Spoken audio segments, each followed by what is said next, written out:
So how are you going to tell me you can watch that and not start pumping your fist or pumping your chainsaw attached to your arm up into the air?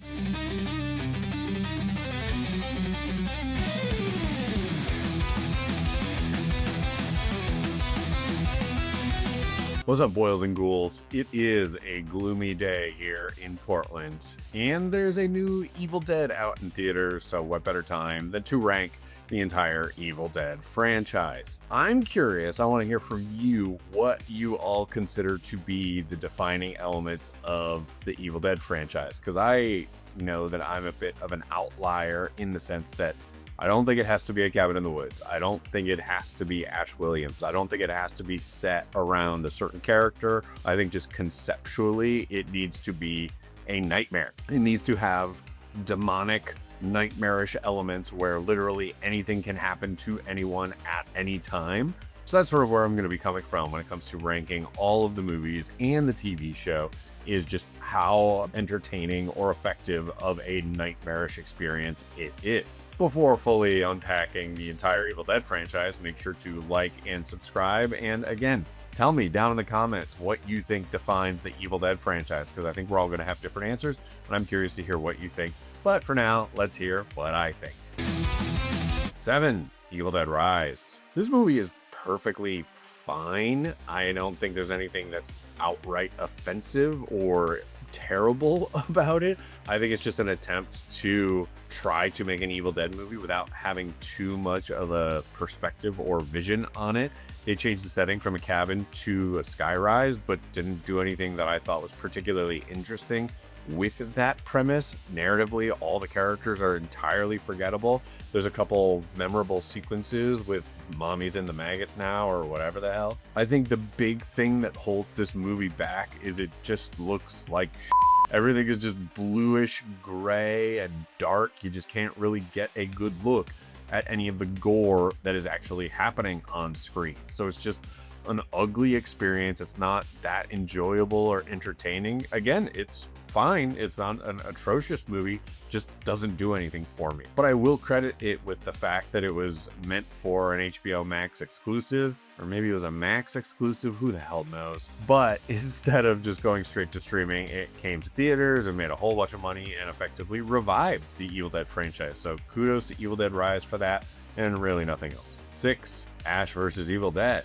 I was pretty excited when I heard that this TV show was going to be happening. The fact that we were getting Bruce Campbell back and that Sam Raimi was going to be there and Rob Tappert would be working on it. I had a lot of hopes for it.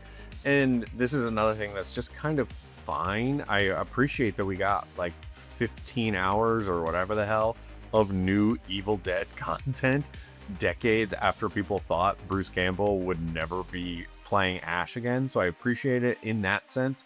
Tonally, I think it's just a bit too comedic for my own sensibilities. It's just too goofy, too many one-liners. The violence and the gore and the special effects, I appreciate that in some senses they really took things to a new level from what we saw in the original movies, but also there's a whole bunch of CGI, so that kind of detracts from what I feel to be more in line with the spirit of Evil Dead. I did enjoy the introduction of new characters, like bringing Lucy Lawless and Ray Santiago and Dana De Lorenzo. I think they all made great supporting characters for Bruce Campbell, but ultimately the whole 3-season narrative just went in too many ambling directions. Maybe if it was like 3 6-episode seasons or something like that, and they were able to invest more money in the practical effects or just condensed the storylines a little bit, I think you have something. But again, I'll take virtually any Evil Dead over no Evil Dead. So Ash vs. Evil Dead isn't a complete waste of time. 5. Evil Dead Burn. By bringing in a French director with Sebastian Banachek, I knew that there'd be at least something new or different about this Evil Dead compared to something like Evil Dead Rise, and I think it delivered in that front. This movie is very brutal, and I think in an entertaining way. I know there's been lots of people criticizing it, saying that it's too mean or just too gnarly or whatever, and I totally understand where they're coming from, and I was braced for it to be a much more mean-spirited movie, and it didn't have that impact on me. There is a scene with a dog that I felt was totally unnecessary, and I do think that the movie goes on for a bit too long, but the effects are gnarly. I do think there's an intentional sense of humor to this that the last movie was definitely lacking. I think Vanacek does some really fun things with the camera that reminds me of Sam Raimi on the original movies, just using the camera in ways that you're not expecting. Even that first teaser of the woman crawling around the house and you know carnage is going on all around her, but you're not actually seeing it. You don't need to see it. You feel like you're trapped in that house with this woman. So I think Vanacek did a lot of really fun, really cool stuff. The mid-credits, post-credits stuff was very unnecessary, but for a sort of silly, pretty violent, pretty ambitious Evil Dead movie, just the fact that it was well lit and you could actually see what the nasty stuff happening was makes it a vast improvement upon Evil Dead Rise for me. But still, there's plenty other movies that it's not quite as good as. 4. Army of Darkness. This movie was always towards the lower end of the original trilogy for me, just because it is so silly. But after revisiting this recently, it's super fun. It's very silly. It's very goofy. Bruce Campbell is just putting on a clinic in how to be a B horror movie leading man. Every single line delivery, all of his wrestling with the mini versions of himself. It's like this just felt like a showcase for how talented, how charming, how funny Bruce Campbell is.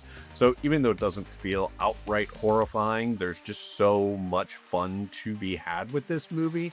Even if it's not scary, there's still a lot to love about Army of Darkness, and that's why I do love Army of Darkness. 3. The Evil Dead. So it's not that there's anything wrong with the Evil Dead that's holding it back from those first spots. I think that its pacing is a little bit slower, so if you're expecting to see a full-blown Evil Dead, it's clear that Sam Raimi still wasn't quite honed in on what these movies could be. The very first time I saw this, I rented it on VHS because I heard about a man cutting off his own hand and then attaching a chainsaw to it. And when that did not happen in the Evil Dead, I immediately ran to the video store, returned it to get Evil Dead 2, and had an impromptu double feature. Anytime I've tried to describe some of the original Evil Dead movies to people, I've explained how the first one is an attempt to be an outright horror movie, and in that sense it works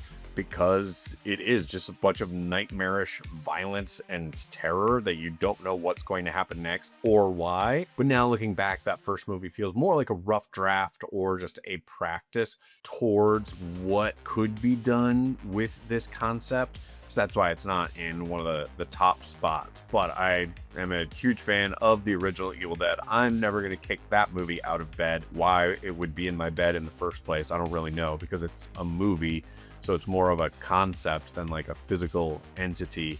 But regardless, the original Evil Dead still rocks. 2. Evil Dead 2013. I feel like this might be a bit of a controversial choice, or at least would have been more controversial to put it so high up a few years ago, but now it seems like there has been an earned appreciation of this movie. And I think what it comes down to, as far as why I might put it before the original The Evil Dead, is that if you were to ask me right now what movie I'd be more interested in watching tonight, I would likely go with the Fede Alvarez Evil Dead. And that's just because it's so entertaining and so non-stop violent that I've seen the original Evil Dead so many times, I want to switch it up a bit. Yeah, the characters are mostly forgettable, and the premise is just a rehash of the original movie. I just think that the special effects are so good in this movie. The violence is so gnarly, so nasty, so absurd.